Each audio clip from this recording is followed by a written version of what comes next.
So చాలామంది students ఇప్పటికి JNTU కే, JNTU GV, JNTU ఏ ఈ రిజల్ట్స్ అనేవి డిక్లేర్ అవ్వడం జరిగింది. జేఎన్టీయూ హెచ్యూ కూడా ఆల్మోస్ట్ డిక్లేర్ అయింది, ఒక్క ఫైనల్ ఇయర్ తప్ప. అయితే ఇక్కడ ఫెయిల్ అయిన వాళ్ళు వచ్చేసరికి ఏం చేస్తారు, రీవాల్యుయేషన్కి, ఛాలెంజ్ వాల్యుయేషన్కి ఎక్కువ శాతం వెళ్తారు రీకౌంటింగ్తో పక్కన పెడితే. సో ఇక పాస్ అయిన వాళ్ళు చెప్పనవసరం. మరి ఇప్పుడు మనం ఒకటి మాట్లాడుకుందాం ఏంటంటే, ఇప్పుడు జేఎన్టీయూ కే కానీ, జేఎన్టీయూ హెచ్ కానీ, జేఎన్టీయూ జీవీ కానీ, జేఎన్టీయూ ఏ కానీ పేపర్ వాల్యుయేషన్ పరంగా ఉన్న డిఫరెన్స్ ఏంటి ఒక యూనివర్సిటీకి ఒక యూనివర్సిటీకి. ఇక ఛాలెంజ్ వాల్యుయేషన్, రీవాల్యుయేషన్ వీటికి పరంగా డిఫరెన్స్ ఏంటి. ఇవి మీకు చాలా ఉపయోగపడతాయండి ఎగ్జామ్స్కి, ఎక్కడ స్కిప్ చేయకుండా వినండి. ముందుగా అయితే ఇంతవరకు ఈ ఛానల్ సబ్స్క్రైబ్ చేసుకుని వాళ్ళు సబ్స్క్రైబ్ చేసుకొని ఈ వీడియోని లైక్ చేసి షేర్ చేయండి ఖచ్చితంగా అందరికి కూడా. మీకు ఏమైనా డౌట్స్ ఉంటే కాల్ మీ 4 యాప్స్ వచ్చేసరికి తెలుగు ఇంజనీరింగ్ ఎడ్యుకేషన్ టెలిగ్రామ్ ఛానల్లో షేర్ చేశాను. ఆ గ్రూప్లో జాయిన్ అయ్యి ఖచ్చితంగా అయితే కాల్ చేయండి. ఇక మిగతా ఛానల్ సాఫ్ట్వేర్ కోసం వర్క్ సపోర్ట్తో సహా సబ్స్క్రైబ్ చేసుకోండి. టాపిక్లో వెళితే ఏంటంటే, ముందుగా మనం మాట్లాడితే ఫస్ట్ జేఎన్టీయూ కే తీసుకోండి. జేఎన్టీయూ కేలో వచ్చేసరికి పేపర్ వాల్యుయేషన్ పరంగా చూస్తే ఎలా జరుగుతుంది ఏంటని మాట్లాడకపోయే ముందు వీటి ప్రాసెస్ ప్రక్రియ కంపేర్ చేసుకుందాం. సో జేఎన్టీయూ కేలో వచ్చేసరికి ఏంటంటే, బుక్లెట్స్ కాలేజీ నుంచి నోడల్ సెంటర్స్కి వెళ్తాయి పేపర్ వాల్యుయేషన్కి. యూనివర్సిటీ పోయి మళ్ళీ వస్తాయి, కాకపోతే నోడల్ సెంటర్కి వెళ్తాయి. అక్కడికి స్పాట్కి ఈ వాల్యుయేటర్ అనేవాడు వెళ్ళి చేయడం జరుగుతుంది. జేఎన్టీయూ జీవీ, జేఎన్టీయూ ఏ వచ్చేసరికి డైరెక్ట్గా యూనివర్సిటీలోనే పేపర్ వాల్యుయేషన్ జరుగుతుంది.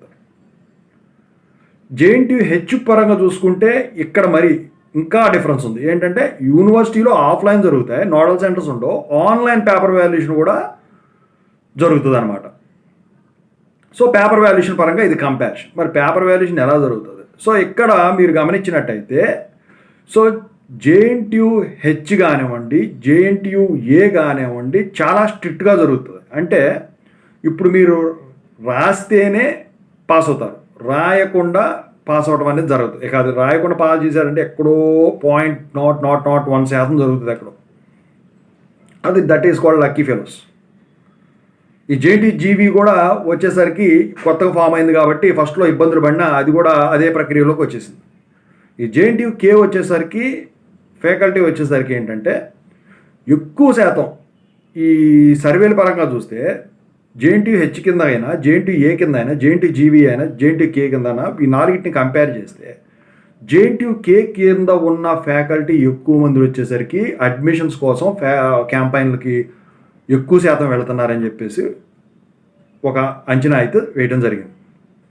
సో మరి వాటికి వెళ్ళినప్పుడు వీళ్ళు ఏం గమనించారు, స్టూడెంట్స్ బీటెక్ చదవటం కష్టమంట, పాస్ అవ్వడం కష్టమంట అని చెప్పేసి ఒక అపోహలో ఉన్నారు. సో దాన్ని పోగొట్టడానికి వీడు కొంచెం లిబరల్గా అయితే చేయటం అయితే జరుగుతుందన్నమాట మిగతా 3 యూనివర్సిటీలతో పోల్చినట్టయితే పేపర్ వాల్యుయేషన్ పరంగా ఇది. మరి జేఎన్టీయూ ఏ ఎందుకు ఇలా స్ట్రిక్ట్గా చేసిందంటే, లాక్డౌన్ ముందు కూడా నోడల్ సెంటర్స్ ఉండేది, కాకపోతే వీళ్ళు ఫస్ట్ వాల్యుయేషన్లో కొంతమందిని చూడకుండా ఫెయిల్ చేసేసారు. అప్పుడు ఎక్కువ ఇదైంది. మరి ఇది వాళ్ళు రాయక ఫెయిల్ చేశారో వీళ్ళు కావాలని ఫెయిల్ చేశారో మనకైతే తెలియదు, కానీ మొత్తానికి వీళ్ళు ఒక రూల్ తీసుకొచ్చారు దీన్ని బేస్ చేసుకుని చేసేటట్టే. అది ఏంటంటే, ఛాలెంజ్ వాల్యుయేషన్ కానీ, రీవాల్యుయేషన్ కానీ స్టూడెంట్ పాస్ అయితే ఫస్ట్ వాల్యుయేట్ చేసిన ఫ్యాకల్టీకి అసలు లైఫ్ టైం ఉండదు వాల్యుయేషన్ జేఎన్టీయూ కింద అని చెప్పేసి వాళ్ళు చెప్పారు. అప్పటి నుంచి యూనివర్సిటీలో చాలా స్ట్రిక్ట్గా, నిదానంగా, కరెక్ట్ టైంకి రిజల్ట్స్ కూడా రీచ్ చేసుకుంటున్నారు వాళ్ళు. మన బుక్లెట్లు మిస్ అయిన ఉదంతం తప్ప అది కూడా సర్దుమరిగిపోయిన తర్వాత ఇక వేరేది లేదు. ఈ జేఎన్టీయూ హెచ్ వచ్చేసేసరికి ఇక ఎంత మొత్తుకున్నా అదే స్థాయిలో ఉంది ఫస్ట్ నుంచి కూడా వాల్యుయేషను. రాసినోడు పాస్ అవుతాడు, రాయనోడు ఫెయిల్ అవుతాడు. జేఎన్టీయూ జీవీ అయితే ఫస్ట్లో ఇబ్బంది పడినా ఇక ఇది జరిగింది. జేఎన్టీయూకి ఇప్పుడు చెప్పేశాను కదా. అయితే ఇక్కడ ఛాలెంజ్ వాల్యుయేషన్ పరంగా చూస్తే ఫస్ట్ జేఎన్టీయూ ఏ మాట్లాడుకుందాం. జేఎన్టీయూ ఏ ఏం చెప్పాను, ఒకవేళ స్టూడెంట్ కనుక ఫస్ట్ వాల్యుయేషన్లో పాస్ అవ్వకుండా రెండో వాల్యుయేషన్లో కనుక పాస్ అయితే ఫ్యాకల్టీకి పనిష్మెంట్ తప్పదని చెప్పేసి వాళ్ళు చెప్పారు. సో దాని ప్రకారమే జరుగుతుంది. ఎక్కువ నో చేంజ్ రిజల్టే వస్తుంది. రిజల్ట్ చేంజ్ అయిందంటే వాడు అదృష్టవంతుడు అన్నట్టే. నిజంగా జరుగుతుంది, 10 మందిలో ఒక్కళ్ళ జరుగుద్ది అంతే. అది ఈ జేఎన్టీయూ జీవీ అంటే రీకౌంటింగ్ రీవాల్యుయేషన్ అయిన తర్వాత ఛాలెంజ్ వాల్యుయేషన్ ఉంటుంది. జేఎన్టీయూకే వచ్చేసరికి అన్నీ ప్యారలల్ ఒకే టైం ఒకేసారి. సో ఇది యూనివర్సిటీలో జరుగుతుంది. ఇక్కడ ఏంటంటే యూనివర్సిటీ వాళ్ళకి యూనివర్సిటీకి ఈ మీ కాలేజ్ ప్రిన్సిపల్ ఒక ఫ్యాకల్టీని ఇచ్చి మీతో పాటు పంపిస్తారు. అక్కడ ఒక ఇద్దరు ఫ్యాకల్టీని వాళ్ళు అసైన్ చేస్తారు. ఈ ముగ్గురు కలిసి చేస్తారు ఛాలెంజ్ వాల్యుయేషన్. పాస్ అయితే మేము చేంజ్ అవుద్ది. ఒకవేళ 15% చేంజ్ కనుకుంటే నువ్వు కట్టిన డబ్బులు మొత్తం కూడా వెనక్కి ఇచ్చేస్తారు. 15% చేంజ్ రాకపోతే మనీ ఇవ్వరు, కానీ పాస్ అయిపోయినట్టు. జేఎన్టీయూ జీవీ కూడా సేమ్ ఆల్మోస్ట్ అదే రూల్. జేఎన్టీయూ ఏ కూడా ఆల్మోస్ట్ అదే రూలు. కాకపోతే జేఎన్టీయూ ఏ హాఫే ఇస్తారు, మొత్తం ఇవ్వరు. నాకు తెలిసి ఇంతకుముందు, మరి ఇప్పుడు కొత్తగా ఏమీ పాస్ చేయలేదు, మరి ఎవరు మారిందేమో చూస్తే నేను చెప్తాను. ఇక జేఎన్టీయూ హెచ్ వచ్చేసరికి చూసారా, రిజల్ట్ చేంజ్ అవ్వాలన్నా ఛాలెంజ్ వాల్యుయేషను రీవాల్యుయేషన్లో మీ డబ్బులు సగం కానీ లేకపోతే మొత్తంగా 9,000 10,000 కడతారు కదా, 9,000 వరకు రిఫండ్ రావాలంటే ఖచ్చితంగా 15% చేంజ్ అనేది ఉండాలి రిజల్ట్లో, లేకపోతే వేయరు. సో ఇవన్నీ ఎందుకు చెప్తున్నానో ఇప్పుడు చూడండి. ఎందుకంటే వీళ్ళు స్టూడెంట్స్ ఏం చేస్తున్నారంటే, మీరు గమనించండి, మీ క్లాసులో ఇప్పుడు ఫస్ట్ ఇయర్లో జాయిన్ అయ్యారు, వాళ్ళతో పాటు ట్రావెల్ అవుతున్నారు. అయితే అక్కడ మీరు గమనించాలి, ఎప్పుడూ పాస్ అయ్యేవాళ్ళు పాస్ అవుతూనే ఉంటారు. మరి వాళ్ళు యూనివర్సిటీ వాళ్ళకి కానీ, పేపర్ వాల్యుయేషన్ చేసే ఫ్యాకల్టీకి కానీ చుట్టాలు కాదు, వాళ్ళ డీటెయిల్స్ కూడా తెలియవు. మరి వాళ్ళు పాస్ అవుతున్నారు కదా, ఎందుకు పాస్ అవుతున్నారు ఒక్కసారి అబ్జర్వ్ చేయండి. ఓకేనా?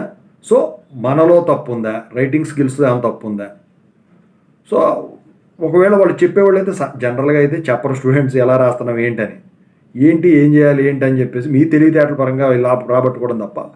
మీరు ఏం చేస్తారండి, మిడ్ పేపర్లు ఇస్తారు కదా, మిడ్ పేపర్లు ఇచ్చినప్పుడు చూడండి ఎలా రాస్తున్నారో వాళ్ళు, అదే ఎండ్ ఎగ్జామ్లో కూడా రాస్తారు వాళ్ళు.